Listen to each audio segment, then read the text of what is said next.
Funded by the U.S. Congress, the Reagan-Fussell Democracy Fellows Program hosts some of the world's most dedicated democracy activists, scholars, and journalists to conduct independent research and pursue projects here at NED. Now celebrating our 15th anniversary, we have hosted more than 250 fellows from over 90 countries since our founding in 2001. Within this remarkable group, our speaker today stands out for his unwavering commitment to democracy in Uganda. Since obtaining political independence from Britain in October 1962, Uganda has never experienced a peaceful transfer of power from one president to another. Military coups and violent takeovers have been the dominant mode of change. Current President Museveni has been Uganda's leader since 1986, following a devastating 5-year guerrilla war. Yet today, Uganda is at a critical juncture. A constitutional provision on presidential age limits bars Museveni from running for presidency in 2021. Is Uganda coming to the end of an era, or will the constitution be amended to give Museveni an opportunity to continue his rule, making him the longest-serving president in Africa? In his presentation today, Arthur Larocque will discuss the prospects for political transition in Uganda. He will also provide recommendations for civil society and political actors, both domestically and among Uganda's allies abroad. Arthur Larocque is Country Director of Action Aid Uganda, a national development organization, and he is co-chair of Action Aid International Working Group on Civic and Political Space. An activist and mobilizer, he has been instrumental in supporting protest movements and campaigns for social justice and accountability.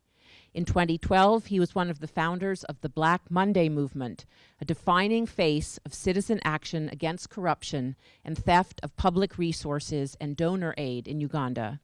In 2010, he helped to spearhead a nationwide movement to develop a Citizens Manifesto, an initiative that has become a hallmark in shaping political and social accountability by civil society in Uganda.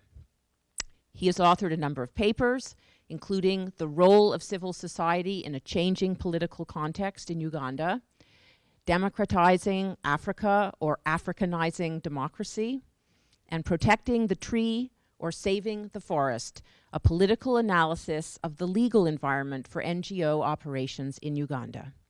During his fellowship, Arthur has been exploring the prospects for a political transition and building a domestic constituency and international network of allies in support of such a transition.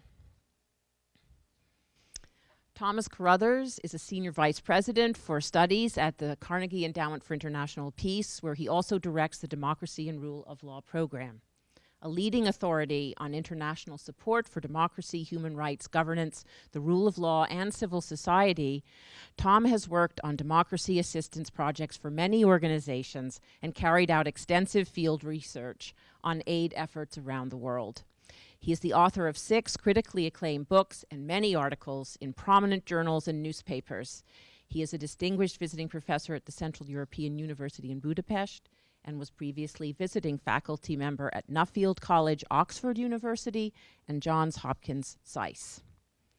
We will now turn the floor over to Arthur, who will speak for approximately 25 minutes, followed by Tom for about 10 minutes. For those of you on Twitter, you can follow this presentation and contribute to the conversation by using the hashtag NEDEvents, or by following the forum @ThinkDemocracy and the endowment @NEDemocracy. If you have not already done so, please take a moment to silence your cell phones. Finally, let me take this opportunity to thank the many staff members involved with this event, and most especially research associates Ian Graham and Caitlin Martin, who offered vital assistance to today's presentation. Arthur.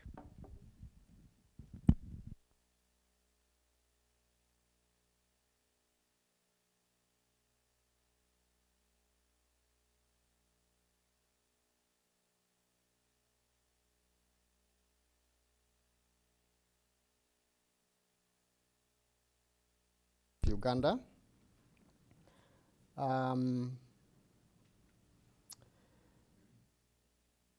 Secondly, English is not my first language. So if you don't get some words or my accent is difficult, just bear with me. I'll try my best though. Finally, I would like to invite you to have a divided attention. Sorry to say this, but you will have your ears with me and the eyes on the slide. Because I will read some remarks, but I'll be helped with the slides as well. Okay. So the idea of a next leap of faith suggests there have been others before. Uganda has had transition leaps before. A leap of faith also suggests a move to an unknown or uncertainty. Most profoundly, however, a leap of faith is an action in determination, one of conviction and hope.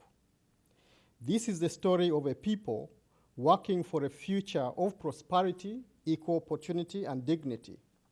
A leap of faith in totality, therefore, acknowledges a dark past, a difficult present, but envisions a happy future.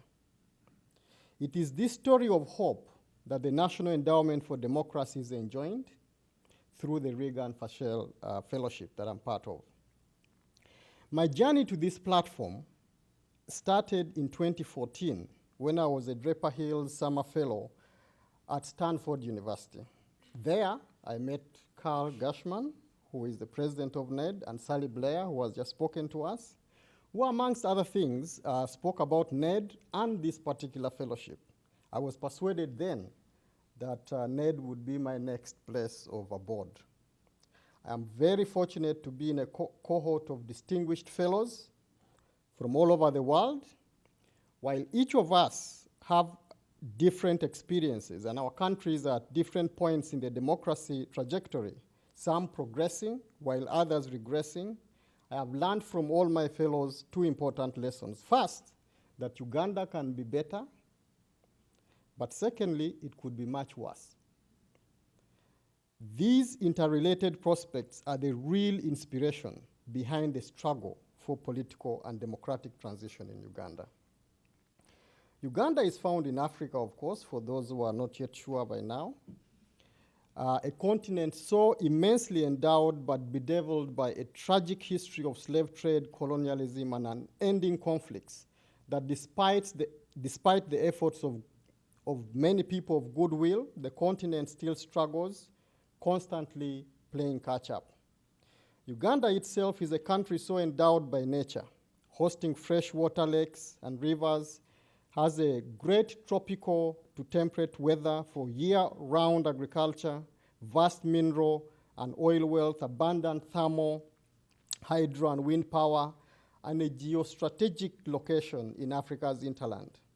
It has one of the youngest populations in the world, which presents immense opportunity but also serious challenges. Because with a population growth rate of 3.1 per annum, much of our progress in economic growth is wiped out in real terms in a country where the dependency ratio is 1 working adult to 12. Uganda is highly dependent on foreign aid, and nearly a third of its budget every single year goes to servicing foreign and domestic debt. So we often say in Uganda, we are a country gifted by nature, but historically robbed by man. Because in my part of the world, when politics stumbles, many things collapse. Transition, in simple terms, refers to a time period between one form of authority and another. It denotes, in the case of Uganda, a shift from the present semi-authoritarian and hybrid regime to one of substantive democracy, with separation of powers and effective political accountability in practice. Of necessity, this means a change not just in leadership, but also structure, systems, and culture. Additionally, in our case in Uganda, it's difficult to imagine a political transition without talking about the current president, Museveni, who has been central to Uganda's politics for nearly half a century, from the time he was part of the movement against Idi Amin's dictatorship that he helped launch in 1971. For my fellowship, the 4 questions I seek to respond to are: 1, why transition? Why now? Is it feasible really in Uganda? And finally, what actions are necessary to achieve it? So starting with the first question, I have been confronted with similar questions like, why change from a president doing well and popularly elected? Is the situation in Uganda so bad? Uganda holds regular elections, there is an institutional separation of powers, and much more. So why change, really, is the question. True, Uganda has trappings of a functional state, but a parallel reality pertains. That we've had one president for the last 32 years is of itself a reason to think about change, even before we examine what and how he has remained in power. As Uganda has had one president, the US has had 6, most of them serving 2 terms and respecting the US Constitution. Think about it this way. What if, for one reason or another, Ronald Reagan, who was first elected as president in 1981, was still in power today? Of course, he achieved a lot in his tenure, but he had to leave the stage at some point. And the US has since gained from visions and freshness of 5 other presidents. Closer to home, one president in Uganda is outlasting 3 Kenyan and 5 Tanzanian presidents. And at home, we have had the same president as 4 chief justices and 4 speakers of parliament have changed. While it is reasonable to make an argument about stability, this cannot be vested in an individual, but must be seen in institutions, systems, and culture. Africa is fraught with examples of disastrous consequences of regime longevity. 7 of the world's 10 longest serving presidents are from Africa, and many have ruined those countries despite enormous potential. Angola, Equatorial Guinea, Cameroon, Zimbabwe, and others. When they exit, especially in unplanned ways, these countries have sunk into unimaginable ruins. This is the story of post-Mobutu Zaire, now DRC, post-Said Barre Somalia, post-Mubarak's Egypt, post-Gaddafi Libya.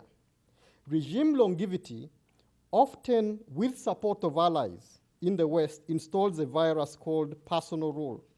It leads to sustained political and institutional decay, post-transition chaos, cycles of violence and hate, but above all, missed opportunities of fresh and enterprising leadership. As a military general who fought for Museveni and now opposed to him said, he once told us that his was a transition period, and after, he would go back to his home and look after his cows. He says, though we did not understand that Ugandans were his cows. So to the second question, why transition now? In answering this question, we look first at problems, then opportunities. Uganda is witnessing a period of sustained political decay. Kleptocracy has replaced any pretense whatsoever to good governance, with leaders using their positions of public trust to control the economy and amass personal wealth, sometimes under the guise of private businessmen. Corruption and patronage have become such a huge distortion in our country. It is difficult to estimate in accurate terms what and how much the president and his cronies own, but the tight control of the economic, political, and social life suggests it's a hefty price to pay if they exited. Transparency International's Corruption Perception Index at the moment ranks Uganda 151 out of 175. Freedom House has for the last 3 years rated the country as not free. The question, why now, is also about the cost of no change. Uganda is on a highway of economic decline, with rising national debt, inequality, and unemployment. zero growth in manufacturing and services, as confirmed in this year's annual budget. Ethnic tensions are rising in the country, and we are heading back to times when security of person and property were a luxury. The spate of high-profile murders, assassinations, and mysterious deaths and disappearances of security and army officials calls to question the security and stability card that our president has played so successfully to some of his allies in the past. Uganda has been hailed for its important role in fighting terrorism in Somalia, preventing genocide in South Sudan, and a wonderful host of refugees. However, behind the lofty praises and uncomfortable truths are uncomfortable truths about how our military in the region has led to plunder in the Congo, where the International Court of Justice ruled that we must pay 18 billion US dollars, more than twice our annual budget minus foreign aid, for plundering the DRC. And when the final story of South Sudan is told, it will be one of horror, if not genocide, that is unfolding as we speak, aided in part by our military who have taken sides in the conflict, supporting one warlord come president against a vice president come rebel leader. So the applause to Uganda about hosting 1.2 million refugees, majority of them from South Sudan, will not be complete without examining our role in creating the refugee crisis in the first place. Perhaps most damaging are seeds of future instability from Uganda being sown in some countries in the region that are following our wrong political trajectory. In 1995, our constitution had 2-term limits for presidents because of our troubled history.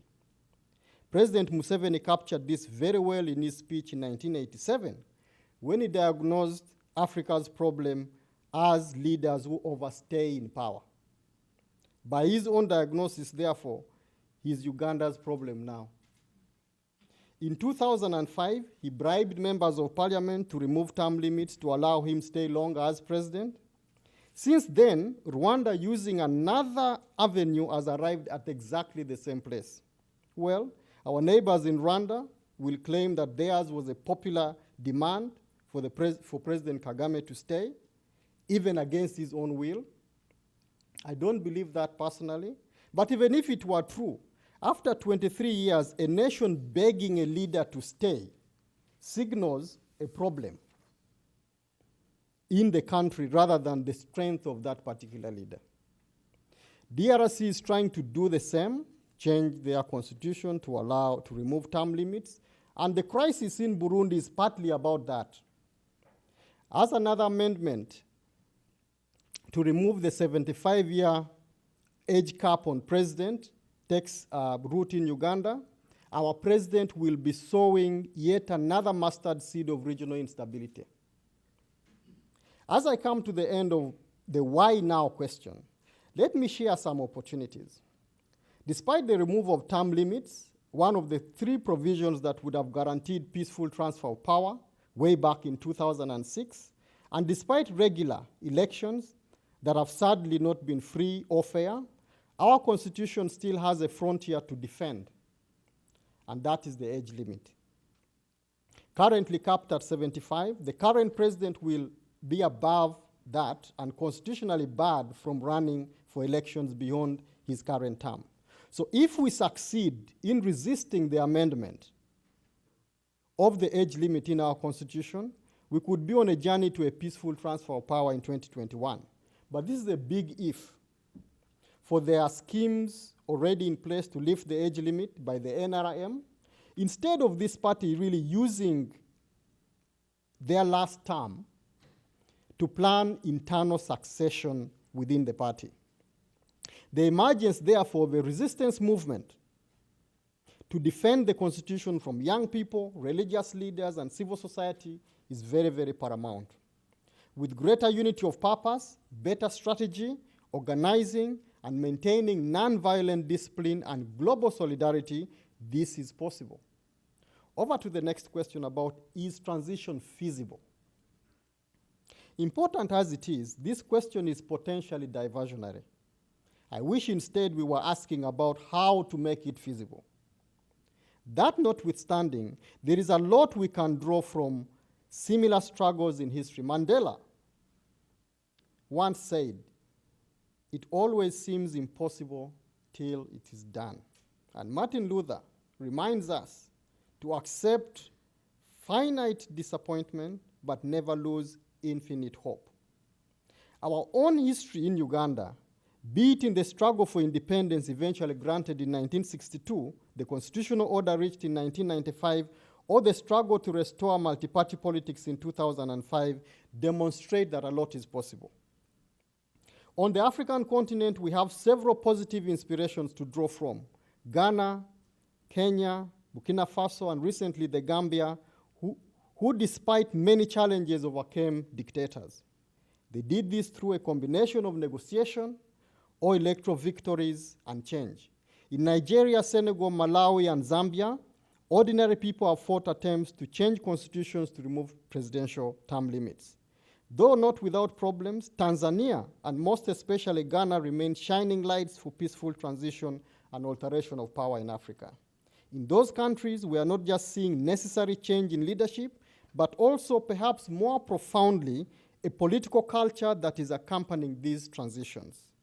Of course, I am under no illusion that we can transplant one experience from one place to another, as context and dynamics are unique for every country. I am also aware that to achieve what some of these countries achieved requires a lot of hard work and smart work, but I believe we too can. Finally, on the feasibility of transition in Uganda, it's important to deal with the real and perceived fears, as well as post-transition challenges. How do we make the leap of faith one of certainty? How do we ensure that transition doesn't lead to worse? How do we deal with the fear of revenge and persecution by those who hold power at the moment? These are tough questions, but are not impossible to answer. In any case, Uganda is not the first and won't be the last to go through such transitions. Even when country contexts differ, we know of possibilities presented in transitional justice, truth and reconciliation mechanisms, options for amnesty, golden parachutes, as is being mooted for Dos Santos in Angola, or safe havens in other countries, as is the case with Yahya Jammeh from the Gambia, Ben Ali of Tunisia, and was the case of Idi Amin in Uganda in the 70s. Of course, we do hope for a scenario where our ex-presidents remain in the country like those of Ghana, Tanzania, and others, instead of living in exile. To the final question, what actions are necessary? What are the options for political transition in Uganda, if you asked? In thinking about this question, one can imagine a range from waiting for a leader to die, that's what some people are saying, just wait for someone to die, negotiations, civil war, civic uprisings triggered by unbearable conditions, to surprises of electoral victory. In Uganda, any proactive action to contribute to non-violent transition needs to consider layers of the regime in relation to the society. From the inside of the inside, which is Museveni, his family, and a few military generals, outside of the inside, elite military leaders within the ruling party, private businesses and entrepreneurs, and respected members of parliament of the ruling party. Inside of the outside, these are just layers of where Ugandans belong. Members of parliament, technical officials, rank and file in the security, religious leaders and others. And finally, to the outside of the outside, where we have civil society and protest movements and the wider public. We need to identify impulses for change from within, amplify and connect them with a wider resistance struggle outside. It requires delicate messaging for those keen on stability while creating political risks for those in position of influence but predisposed to status quo, like majority of our members of parliament. In the next few years, I foresee three possible avenues of achieving non-violent political transition in Uganda. The first and immediate is strengthening a resistance movement against the impending removal of age limit from the constitution. The second is investing in a promising national dialogue process to talk our way out of the many challenges we face. And the third is picking lessons from the past and making 2021 elections a telling one for change and political transition thereafter. If we lose this 4-year window of opportunity, it will be more difficult to expect a peaceful transition in Uganda. On the resistance movement against the removal of age limit from the constitution, several youth-led groups have already emerged in Uganda that are worthy of support. Building on the lessons from the popular resistance against life presidency in 2005, we must develop messages that resonate with those at the grassroots and make it politically risky for members of parliament to lift the age limit. This is a citizen responsibility demanded of our constitution. The question and prospects of a national dialogue is one that has been on table for a while. An important groundwork is taking shape in the country for a 3-track national dialogue process involving an ordinary citizen-led bottom-up agenda, a political party-anchored discussion, and finally an attempt to get the president and his long-term competitor, Kizza Besigye, to talk. This is being aided by the government of Sweden. Finally, on the area of action that relates to the 2021 elections, regardless of whether the age limit is removed or not, Ugandans must make those elections a game-changing one. This requires safeguards to put in place to prevent wanton election rigging and manipulation, like it has happened in the past, as confirmed by courts in 2001, 2006, and 2016. The opposition, who struggles internally and vulnerability to manipulation by the ruling party, contributes as much to their performance as election fraud, must be better prepared. And a parallel voter tabulation mechanism, expensive as I am told, is essential. Perhaps more seriously, beyond looking at uniting the opposition, something for which previous attempts have been made, prospects of a third force which would consolidate a political middle tends to be very disappointed both with the ruling party as they are with the opposition are quite promising. The entry of a movement of this political middle could present not just a wake-up call to existing parties, but energize the electorate with hope in an alternative they haven't previously seen. This force could turn out greater than the two extremes in the radical anti-regime as well as the fanatic pro-regime establishments. Key to building a third force is crafting a vision and message of hope for the future and identifying fresh leaders to advance it. While we know from nonviolent civic resistance that it is easier to mobilize people against rather than for something, it is important to articulate a vision of a future that is inspiring. The political middle today includes a burgeoning youth population that cannot find jobs and cannot sufficiently be serviced by patronage. It includes elite and middle class who see no hope in either the opposition or the ruling party to deal with the rising costs of living as well as the burden of taxes. The state must be reorganized from one that is high on consumption to one that is focused on production and delivery of quality services. Several political reforms are necessary to restore constitutionalism and establishment of an effective check on power, especially of an imperial presidency, as we are seeing. This requires independent institutions of state, greater devolution of power, and incentives for a federal model to redeem our decentralized governance regime, as one can argue the regime has effectively re-centralized real power. The three areas above are not mutually exclusive and in fact represent a form of relay, starting off with the resistance to age limit removal, efforts towards national dialogue, to the preparation for the 2021 general election. And finally, the baton could go hopefully to an administration that can effectively lead a transition period in which deeper reforms in our governance can take place. All democracy-seeking actors can play a positive role in making non-violent political transition in Uganda a reality. So whether it's the US government or indeed other allies of Uganda, or NED's core institutes who have potentially influential programs in Uganda, or even more profoundly, various civil society actors I have met here, we all can make a positive contribution. However, to do this, we must do things right and not just do things in the right way.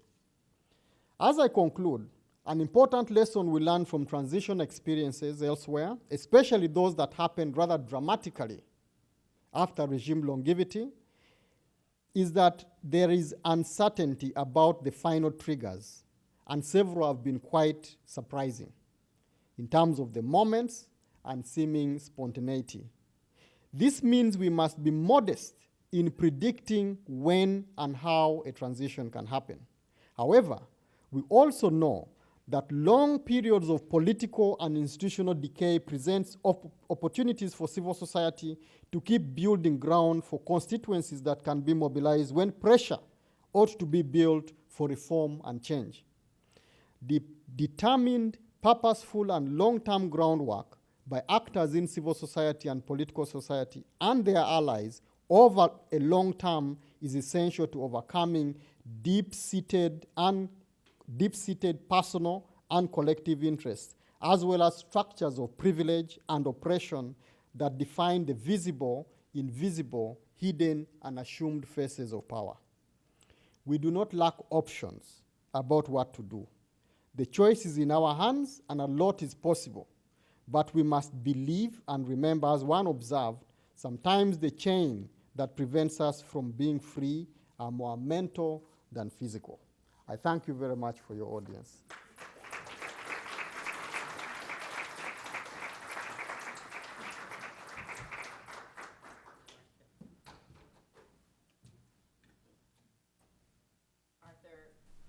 As I've said to you, it is a pleasure to listen to you. You are an inspirational speaker with an optimistic outlook, but someone who sees that a combination of factors, including dialogue, coalition building, and a new political consensus could somehow lead to progress. I'm sure there will be many questions for you, but before opening the floor, we're delighted to have with us today Tom Carruthers, who will offer some comments of his own. Thank you, Tom. Thank you, Sally.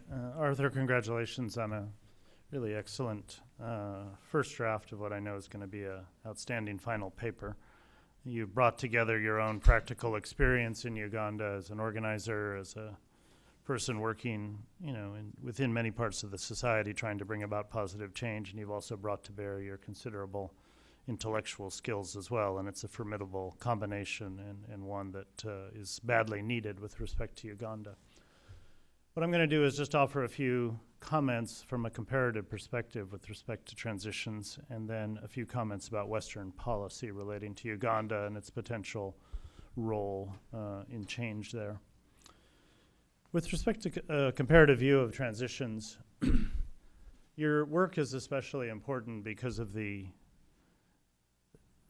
really dire need for greater imagination when it comes to a country like Uganda that has been stuck politically for a long time.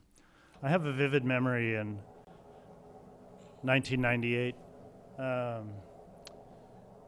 Asian financial crisis hit, and Indonesia was experiencing pretty serious public protests for the first time in some time, and people began questioning whether President Suharto would last in power. He'd been in power for more than 20 years at that point, and he'd been delivering to the Indonesian people considerable growth and also stability in a country that many people would be pulled apart in a transition process.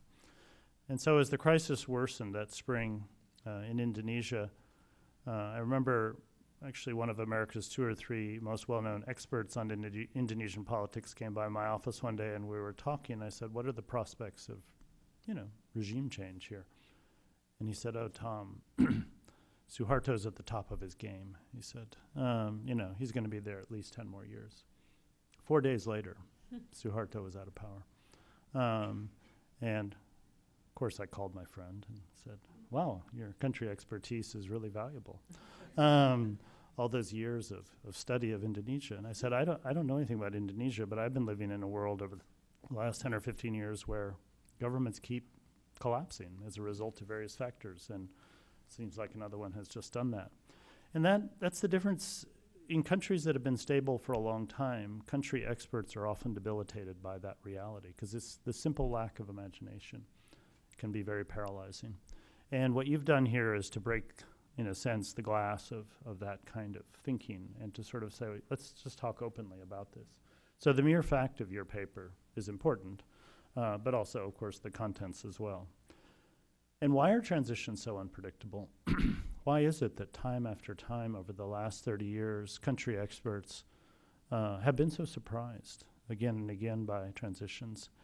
It's because transitions of this type, the sudden collapse or even gradual, but then sudden usually at the end, collapse of a regime is a result usually of the accumulation of some background conditions and then a series of tipping points psychologically that occur in some individuals, then in groups of individuals, and then in the society as a whole.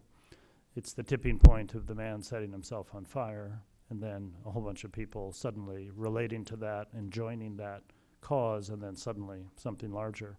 And tipping points are very difficult to predict even in our own lives. When we think about a difficult decision we made, you thinking about it, one day you make the decision and you do it. So the first thing I would say is we have to always keep in mind the unpredictability of transitions and the importance of imagination. Second thing I would say that this is a time, we are living in an age in which most regime change is occurring because of angry citizens pushing for change. And what we're seeing around the world is less, in many cases, organized political opposition in the form of political parties or sort of organized political forces that are able to contest a regime and to push it out, but much more often less coherent citizen movements of one type or another that coalesce very suddenly.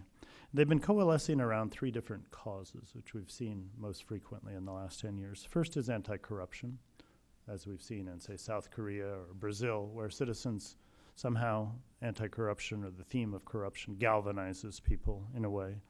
The second are sort of punishing economic indignities that accumulate that are often not related to the overall growth rate of the country, but have to do with the perception of fairness and justice, such as we saw in Tunisia. And that was partly why Tunisia was so surprising, because it had been listed by the World Bank and the IMF for years as a country that had done so many things right on the economic reform agenda, yet had produced a society burning with indignation and a sense of injustice.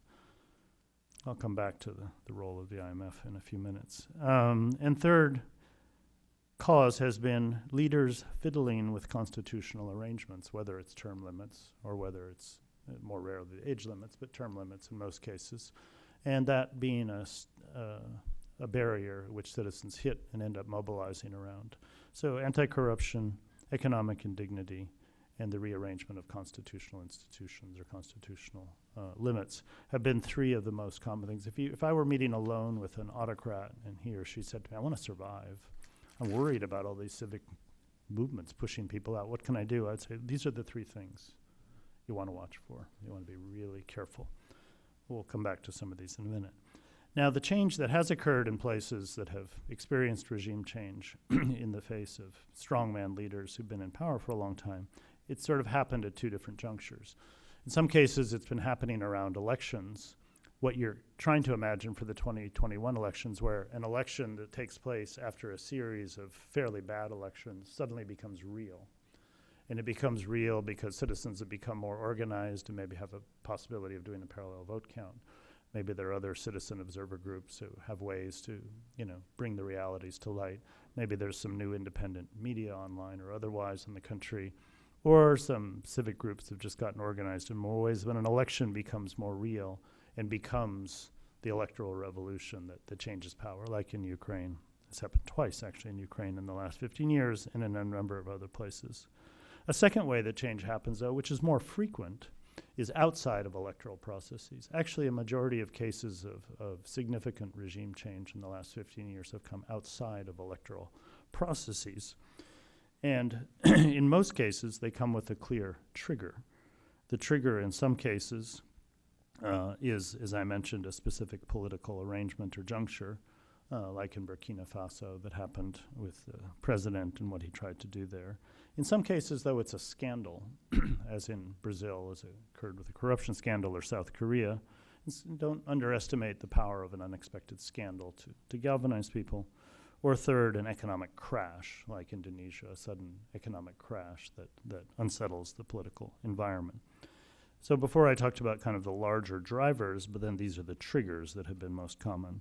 But there's also the puzzling example of cases where there's no clear trigger, like Tunisia. And that was part of what was so bewildering about Tunisia, is there was no apparent trigger in terms of an external event or even a political event within the country.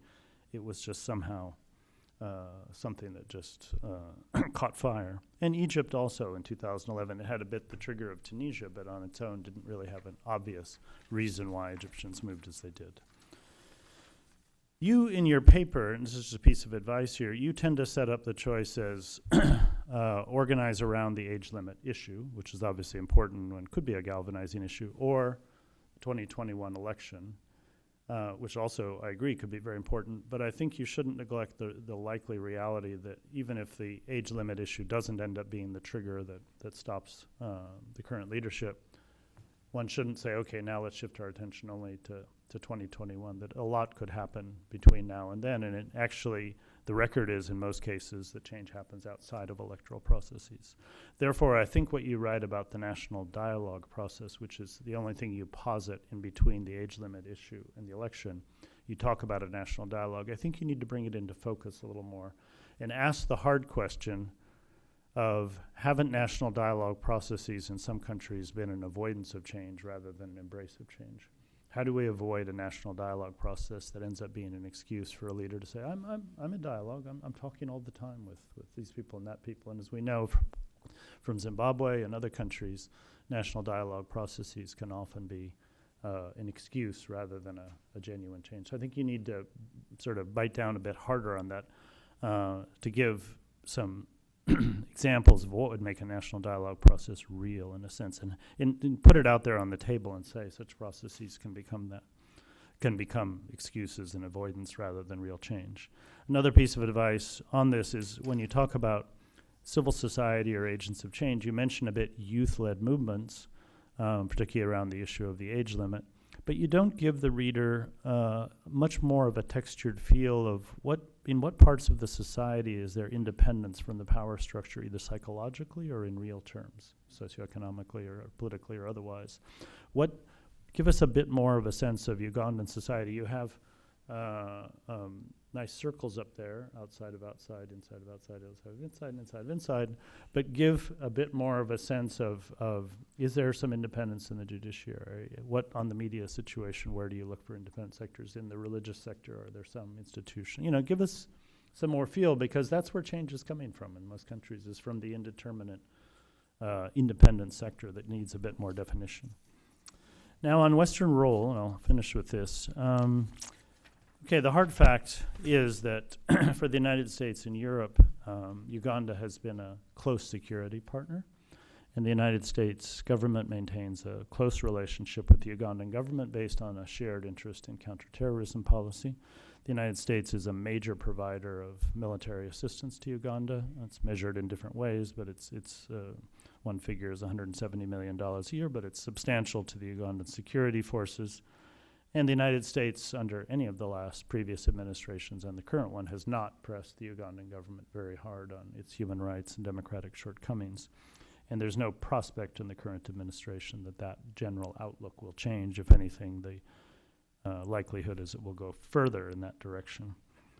On the economic front, partly because of the counterterrorism interests, the United States and Europe and the international institutions have taken a fairly positive view of Ugandan economics. Here, for example, let me quote Arthur LaRocque on the Ugandan economy. Uganda is on a highway of economic decline with rising national debt, rising unemployment, zero growth in manufacturing, zero growth in the services sector, and rising inequality. Doesn't sound very good. Let's see what Christine Lagarde said about the Ugandan economy. This year, I commend Uganda for its growth and poverty reduction achievements over the past 3 decades. These achievements have been underwritten by strong macroeconomic policies and a reliance on the private sector as an engine of growth. Looking ahead, I welcome the government's sense of urgency and emphasis on promoting inclusive growth. Uganda has appropriately embarked on a strategy of scaled-up infrastructure investment in the energy and transport sectors to relieve key bottlenecks.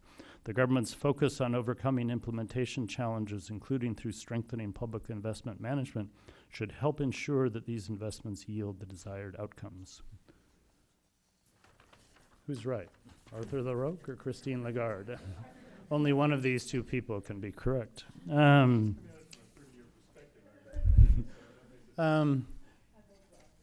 Yeah, probably many people in this room would think Arthur's truth-telling in a way that Christine isn't. But the point is that the Western international economic community and the Western governments that are part of that have taken a positive view of Uganda's economic issue, for better or for worse. And what that means is, together with the security perspective, is we can't expect much high-level push from the West, but for change in Uganda. But a couple of points to make. What's striking when you go back and look at a list of transitions over the last 15 years in countries that have moved away from strongman rule, the West hasn't been on the positive side in most of those cases. And so the idea that, well, therefore we're paralyzed, and that actually, ask Ben Ali, ask Mubarak, ask many other people who thought, the West was fully on their side. And turns out that doesn't stop the citizens of a country from doing what they need to do. And the West has very limited tools, in most cases, to do much about that. So we shouldn't be paralyzed by that.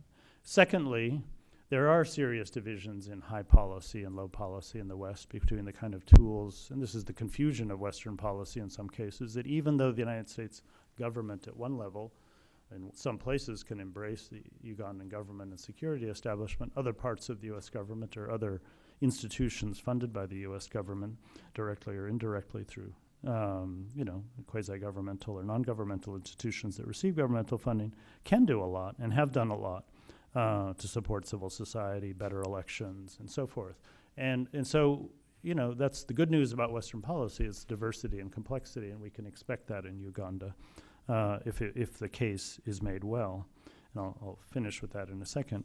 And there are clear divisions within the Western community in the view of Museveni and this government. It's been evolving for a long time, but behind closed doors, there's a lot of recognition of Arthur LaRocque's view of Uganda as opposed to the IMF's view of Uganda. But that because of the larger constraints of Western interests, those views have been kind of bottled up. But they're there, and they're real. And so last point of advice is you can help advance that dissociation within the policy and the ability to use low policy measures to support change by making clear your case about the prospect for rising instability. You kind of name the problem or the potential that Uganda could be a source of instability. Say more.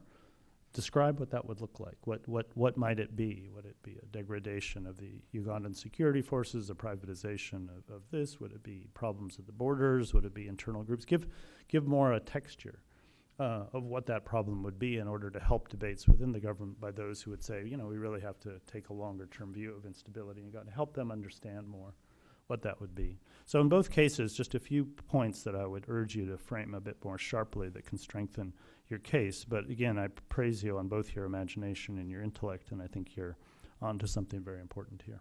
Thanks. Thank you, Tom.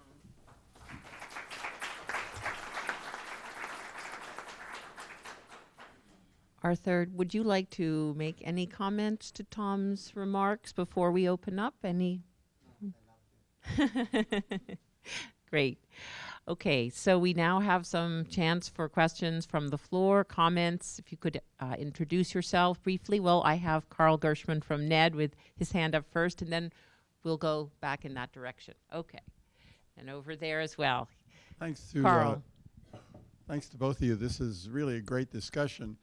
And Tom, I just want to challenge you and press you a little bit further on your last point about, the diversity within the West and within the United States. And if you were advising Congress and maybe even our appropriators who have, and you talked about Uganda's dependence on foreign assistance, where you might be able to condition assistance to do something, what would you focus on? Would it be, hearing reports from the State Department on the integrity of the electoral process as it moves forward and maintaining the Constitution? Would it have to do with the national dialogue? Would it have to do with corruption? What would you think would be something important for the people in the U.S. who care about these things to focus on? Thanks, Carl. I would focus on decay. I would say that, there may have been a case in 1995 or even 2000 to bet on a leader who showed some developmental features, and that was part of a time with other such governments. But there's also a curve, even in the best of such cases, a curve of genuine engagement on developmental change, and then there's a phase of decay. And Uganda is deep in the phase of decay. And the positive view that I mentioned from the IMF is a little bit like the cartoon character that's gone past the edge of the cliff. That sounds like a report on Tunisia in 2010 to me, in which you point to certain macroeconomic features and you miss the fact that what decay produces is intense frustration and demoralization in the population over nothing's ever going to change. This is a regime that has so entrenched itself that it's really just stealing from us. It's for its own good. We don't believe the statistics anymore. Yes, there's some macroeconomic growth, but the inequality, the indignity, the injustice. So I'd focus on the concept of decay and say you're betting on a sinking ship. And that's just dumb. And you want a security partner? I do too. I would also like to see Uganda be a bulwark against extremism in the region, but I'm not going to bet on decay. I'm going to bet on reinvigoration and renovation. Arthur, would you like to add? Really interesting question. I would add more, the West needs to understand the person of the president. I think when he came in 1987, and many people argue that the Museveni of 1987, if he met the Museveni of 2007, they would fight. They would simply, because they are almost unrecognizable. So our president has made numerous promises and violated each and every one of them. Like you've seen on the slides, going to retire now, then the next time I am a freedom fighter, I am not a servant of anybody. So these contradictions really, for me, suggest that there will never be the right time for our president to say this is the time to move. So it cannot be trusted. I'm sorry to say this of our leader, but that's just my gut feeling. It's just impossible to have the right moment for him to say this is the moment for change. Like Martin Luther reminds us, it's just impossible for the oppressor to give you the timeline for when change needs to happen. So that's what I would add. So this lady here.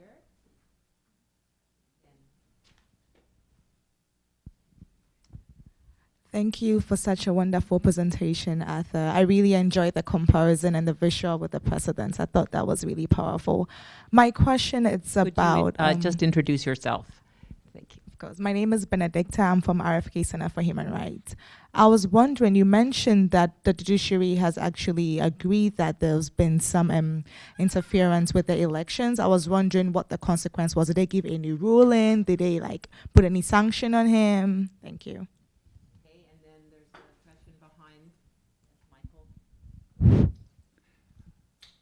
Good afternoon, Michael Lund, Management Systems International. This is mainly directed to Arthur.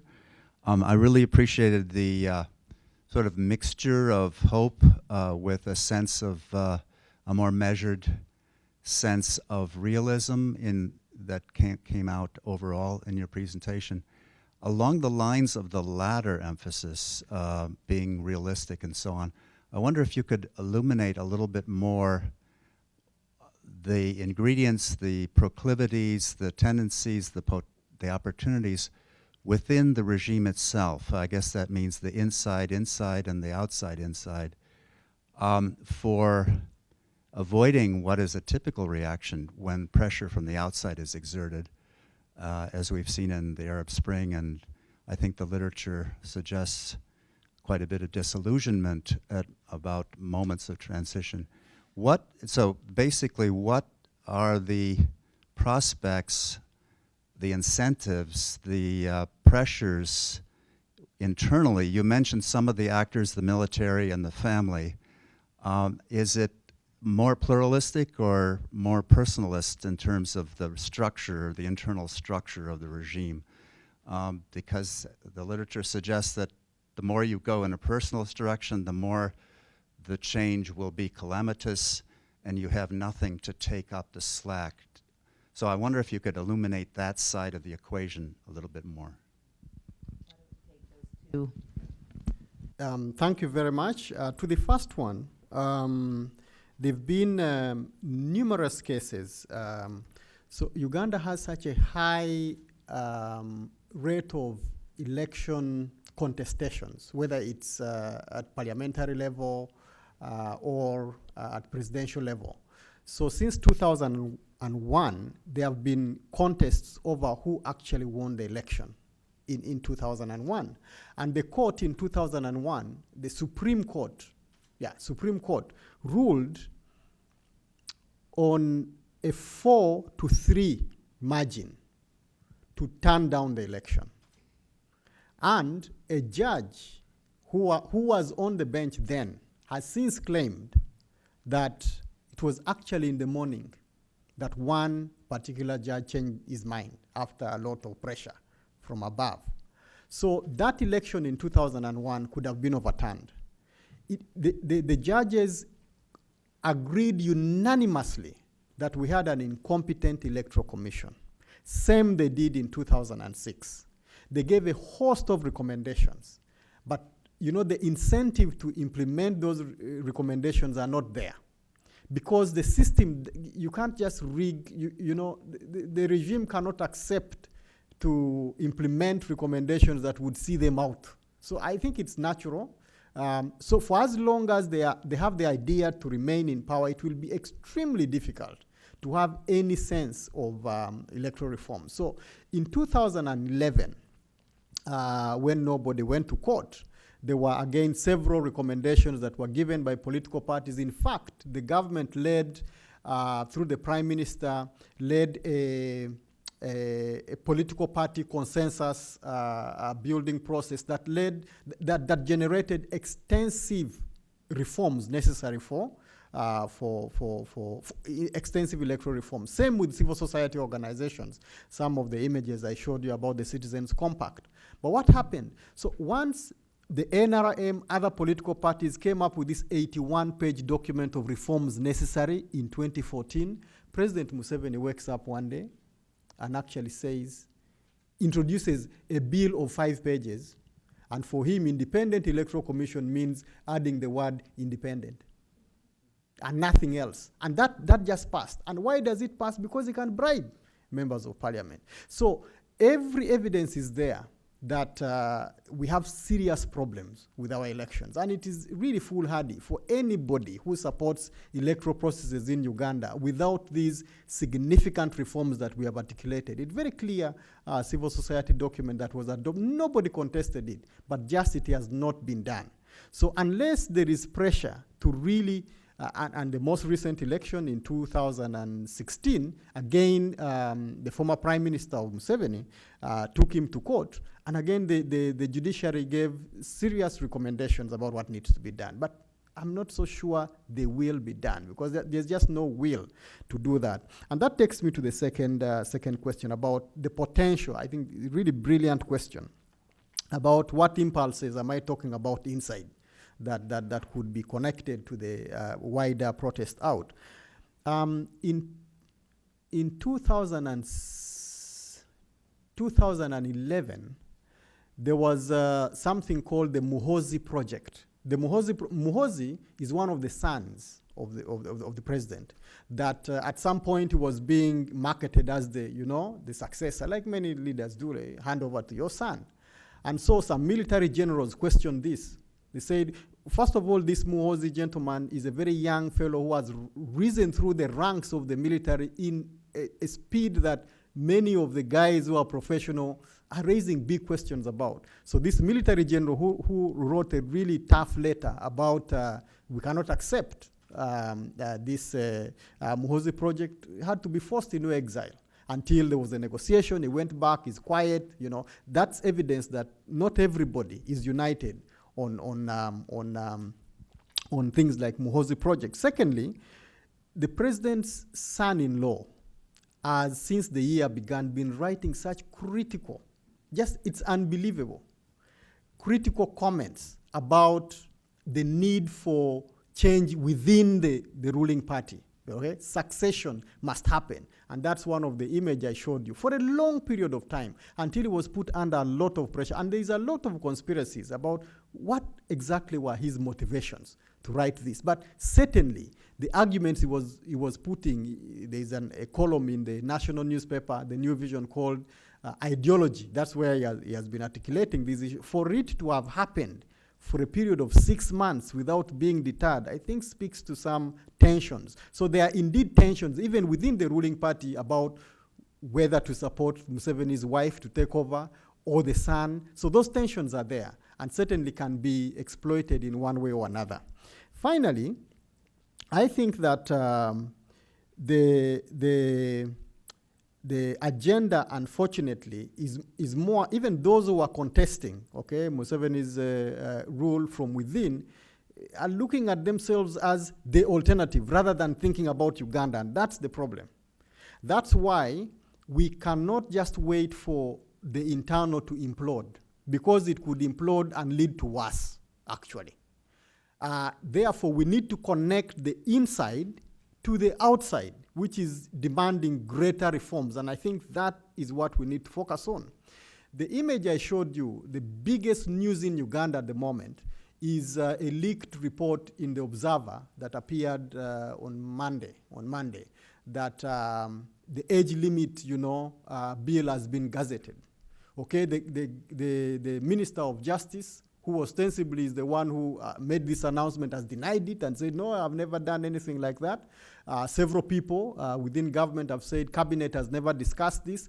I understand from a discussion I had very early this morning that there are tensions within the government between Museveni, who wants to bring exactly some 3-page bill to just muzzle through parliament, and the Minister of Justice, who is demanding that we need a robust constitutional review commission, okay, to consult Ugandans and come up with extensive reforms. So those tensions are there. We need to find ways of amplifying them, like I mentioned in my presentation. Okay, there have been a lot of hands. So this gentleman on the side here was patiently waiting, and then I'll turn over to the other side of the room. We'll take 3 questions. Thank you very much, ma'am. I am Brigadier Apollo Kasita Goa. I'm the Defense Attaché at the Uganda Embassy. Ned, I would like to thank you very much for this kind of presentation, but I'd like also to advise that in future, I think you need a more balanced panel so that you can have perspectives of both sides. As of now, what I'm listening to is an opposition, for lack of a better word, rhetoric of what is pertaining in my country. Now, because of the security implications, he mentioned that we have taken sides in Southern Sudan of one faction against another. And I would like to correct the impression here that I strongly disagree with that. When we went to Southern Sudan, and when they broke into the fights that they had, our intention was to create a peace and help the evacuation of personnel who were in a dangerous position in that respect. And I think our position was accepted by the international community. We did our part, and everybody came out. I thank you for your comment. If you have a question for Arthur that you would like to share, we will also invite others to join in. My question to Arthur is, does he really think that this is the sincere position that, because there's been a lot of speculation about the Muhoozi project and about other projects, does he really really think that Parliament would be in a position now to go against what is provided for in the Constitution and amend to allow for the age limit to be lifted? Okay, thank you very much, sir. Over on this side, we have Nawaf, and then in the back, James.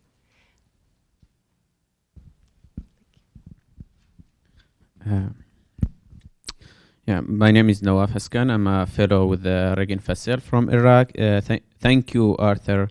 I know I've been for the last 4 months. You've been very optimistic and inspiration. I like that, and you much remind me of Ahmed Chalabi when he was here those who are familiar with the transition in Iraq. But one thing I can realize from your talk and from all the talk with you, there is less interest of involvement by the international forces in Uganda situation.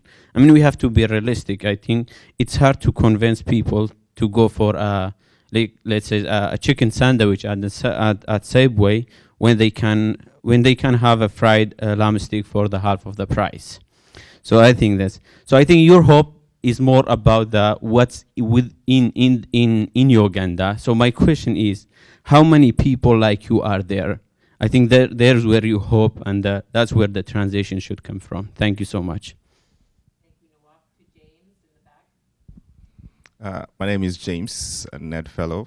Thank you very much for a very fantastic presentation. I have just one question. You've spoken about almost all the points that are potentially problematic and what you need to do and what the international community needs to do.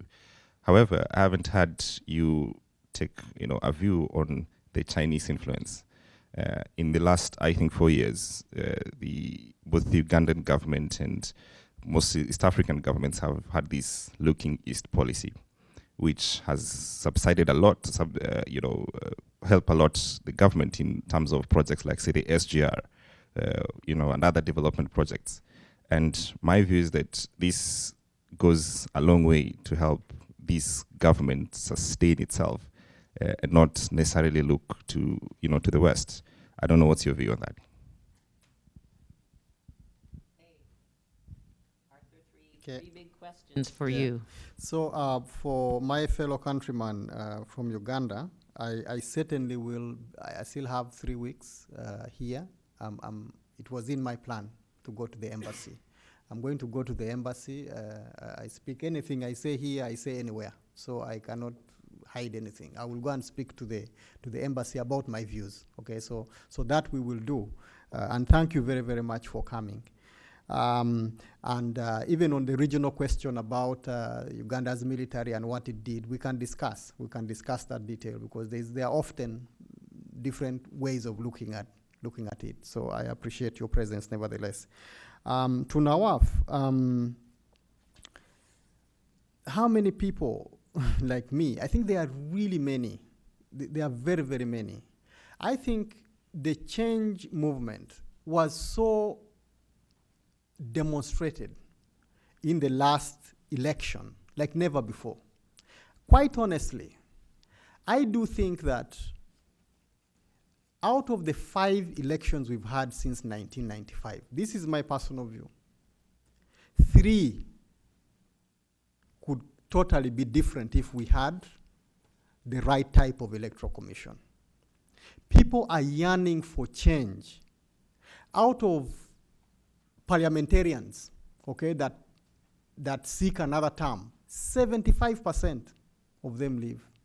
This last election in 2016, a lot of the military generals, people who fought with Museveni, lost in parliamentary elections to young business people, So the sense and yearn for change is real, but it's being suppressed in many different ways. That's why I agree with Thomas that depending on who you speak to, you might get a sense that this is not real, but it's happening at a very lower level where there is such a huge turnover. And we can spend a lot of time interpreting what explains this turnover, but it's there. It's there. So I do think there are very many. Now, ever since just 1 week ago, when the proposal to remove age limit came out through the media, it's unbelievable the amount of mobilization that is taking place. And to my fellow countrymen, this is real. I will share with you when I come to the embassy deep insights of analysis by respectable people that are virtually saying this is a done deal. We did an analysis with members of parliament this morning, And 46% of them we profiled at this very moment are willing to vote for the removal of age limit. Only 13 are against, because the regime is injecting significant amounts of money. There are reputable people who have written about this. I will give it to you, because the analysis is there. So the prospects are for real. It's not a joke. It's not a joke. And we need to work extremely hard to prevent this, because I think you and I agree.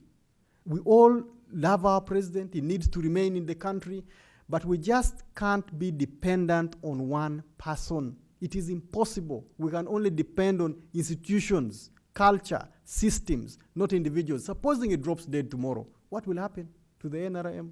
What will happen to the country? So I think the longer we have this institutionalization of persons and personalization of institutions, like we saw in Somalia.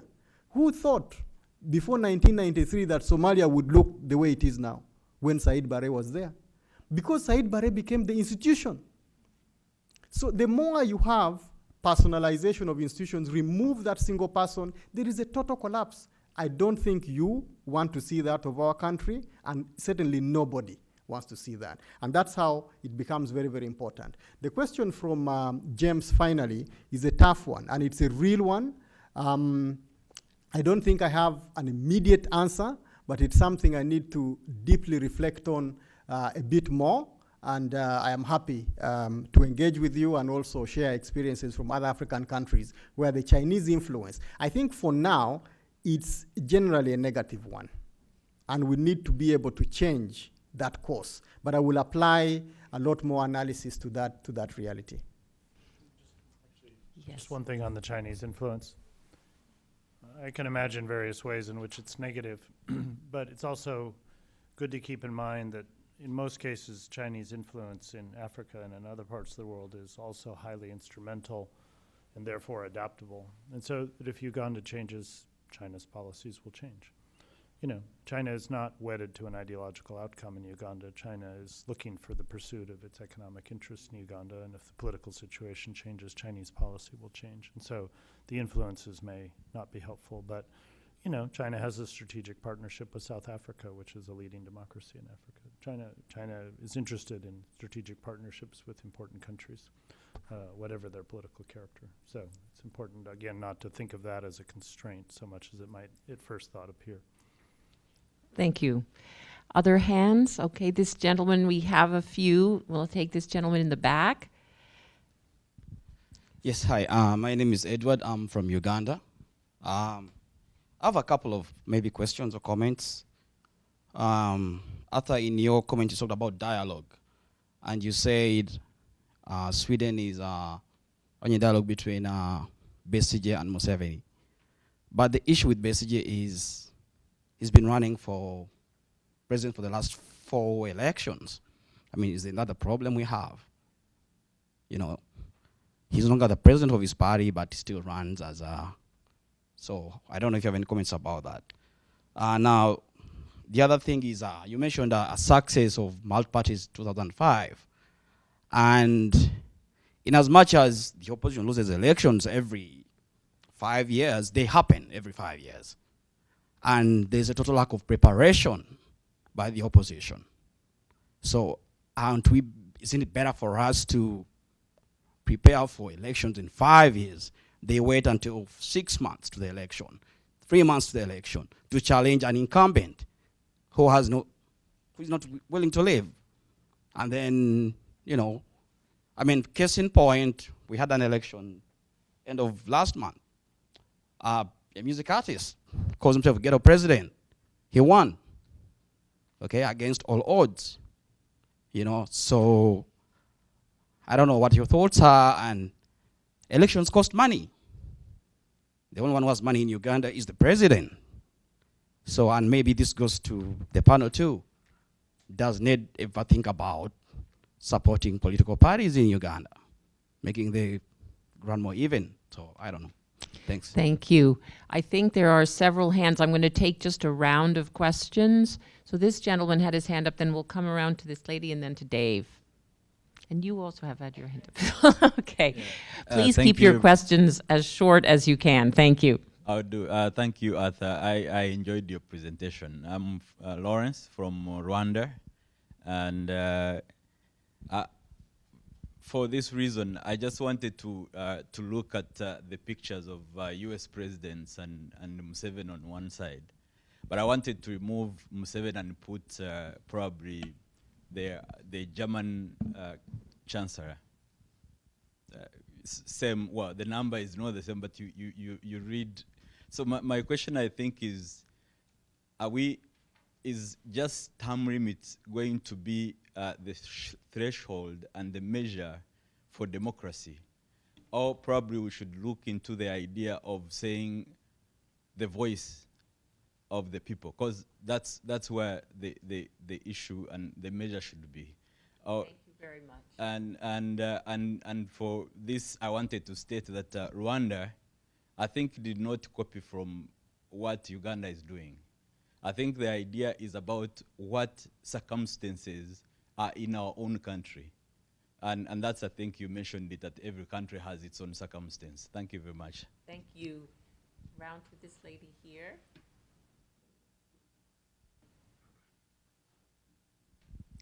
Thank you. I'm Emira Woods, and I am on the board of Action Aid International and a huge fan of Arthur. So easy one in terms of Lagarde versus Arthur on that one. But my question goes to, you all gave such brilliant presentations. Tom used this frame of the decay. And my question to you, Arthur, is on the oil and the new discoveries of oil and how that factors in both to this notion of the decay and also just as you see things going in your analysis towards the next 5 years, 6 years. Thank you. Arthur, could we have just 2 more questions? I think that will be it for the group, and then we will have final comments. But just to let everybody be heard. Dave Peterson. Thanks, Arthur. Great presentation. I'm looking for some advice, actually. In terms of the outside that you were describing, in Africa these days, we're finding a lot of these citizens movements. They've been around for a long time, but I think we're really starting to focus on them maybe a lot more than we used to. Blaisukmian or Yanamar, et cetera. And in the case of Uganda, you're saying that there is such a citizens movement. How should the endowment and the international community in general engage with these citizen movements? They tend to be rather amorphous, leaderless even. Is it appropriate for us to even try to do that? Or should we just go through intermediaries like NGOs? Or is there a way that we can, directly try to support the, democratic citizen movements where they exist?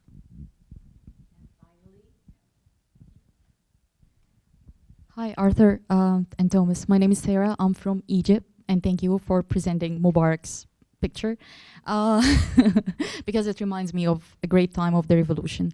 My question could be for both of you, actually, about the social movement in Egypt and the Arab region and in Uganda. Do you think that there is a strong presence for the social movement that can drive anything like a reformation in Uganda in the recent or coming time?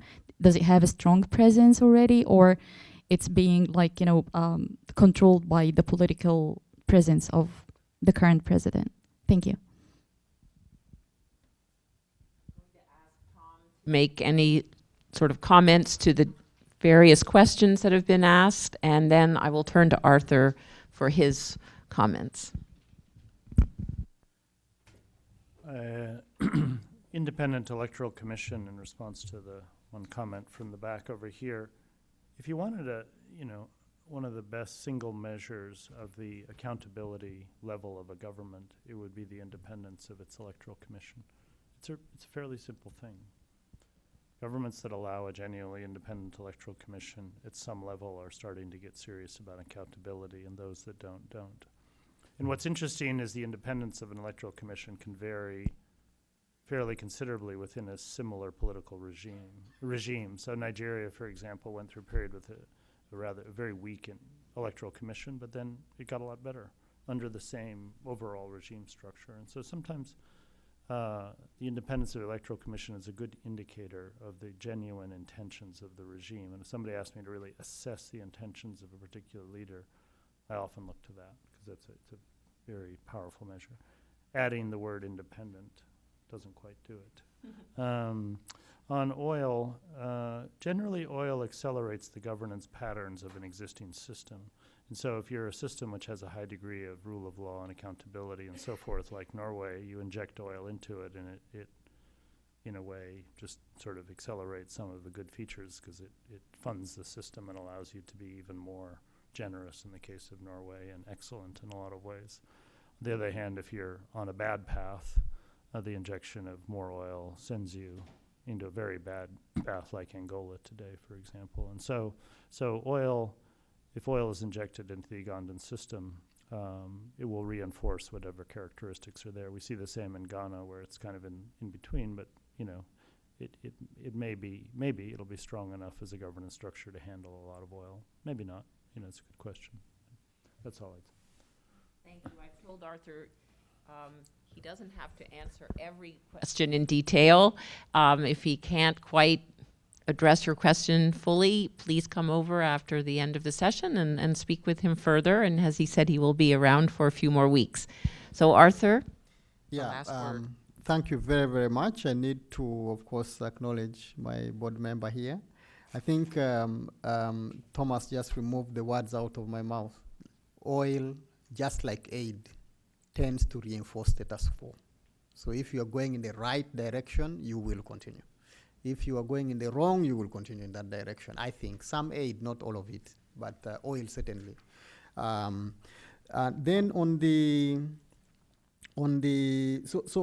Ugandans and my colleagues from Rwanda, I can have time. We are going to have time to talk more about our issues back home. So I will skip those questions and engage with others. But there is a really important point you make at the back about what I said was the political middle. So I have written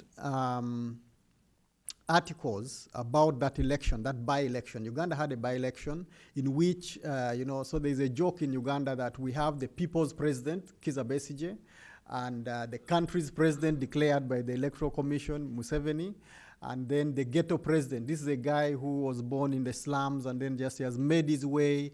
And so in the campaign, he beat both the NRM and the FDC candidate, Museveni and Besigye, on different sides. And so I wrote an article about how the ghetto president beat the people's president and the country's president. And in that article, I actually make the point about the political middle and the potential that this generates. And so I have more hope in such things if we are able. That's essentially the illustration I was trying to put, that it's possible if you have the right messaging to have a political middle that could be stronger than the extremes that we have at the moment. So it's pretty much the same argument and I'm very critical, my brother, about Kizza Besigye. I think Kizza Besigye has a similar style. In fact, I've written again an article that I can share. Ned has given me an opportunity to just write when I'm here. I would never have done that, where I argue that Museveni and Besigye are very similar in style, because Besigye has crowded out the emergence of alternative leadership within the opposition. In the same way, Museveni has crowded out alternative within his party. Same thing. So I think if in 2021 we have a ballot paper that does not have Museveni and Besigye, it would be immensely fresh. And you can imagine what we shall be talking about at that time. But again, I can share with you those articles. Now, on the question which we've been reflecting on, even in our fellowship group, asked by my friend from Rwanda about, Germany, and then substituting the German chancellor, it would just be the same. Of course, the types, the institutional mechanisms are different. of course.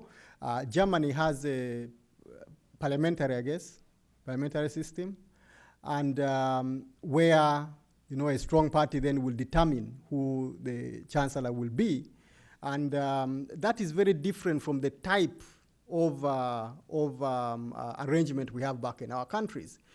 In the case of Uganda, by the 1995 constitution, so much power is vested in the president.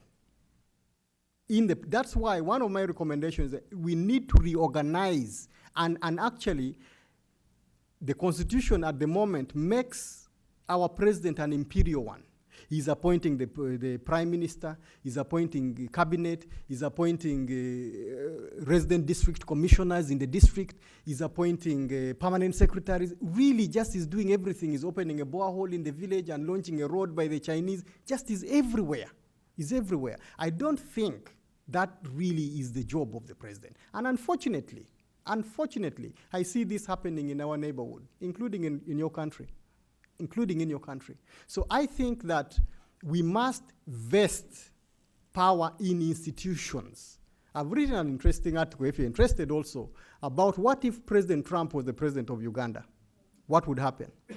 Okay? And in that article, I'm simply arguing that despite the challenges the US has, the strength of their institutions, the resilience of the institutions, the professionalism you have in people who work in the US, they are representing some hope for the future.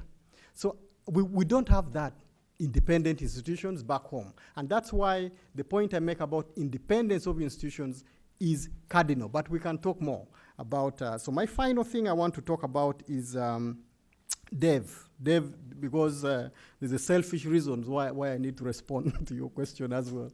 I think that I was fortunate that Thomas connected me to a really interesting network called the Civic Activism Network, under the Carnegie Endowment for International Peace, where we are writing about the future prospects of civic activism. And I argue in the Uganda, Maiden Uganda submission in that publication by Carnegie, that there is a strong wave of these non-formal social movements that are emerging, and I think they are quite formidable. They don't have governance systems, they don't have an account, they don't have anything. I think this doesn't mean the traditional civil society organizations are irrelevant, no? But that we need to be able to play a different role from what we did in the past. The problem now is that traditional civil society organizations see these activists, see the Jobless Brotherhood, the Black Monday movement as a rival and not as a strength, So if you wanted to support such groups, don't ask them to open an account. Don't ask them to form a governance organ, because you will make them the conventional and the traditional. There are organizations now in Uganda that are stepping up and saying, we are going to spend our time finding ways in which to support these non-formal groups without asking for all sorts of questions. I will share with you that paper that I think would be useful advice on how you might work with these emerging movements. Thank you very, very much, and thanks again, Sally, for... Well, let me just say that Nawaf mentioned to you and asked you, are there many people like you, Arthur? I don't think there are, but I'm very glad to know that there is in Uganda people like you to make some of this happen. So thank you so much for a wonderful presentation and conversation.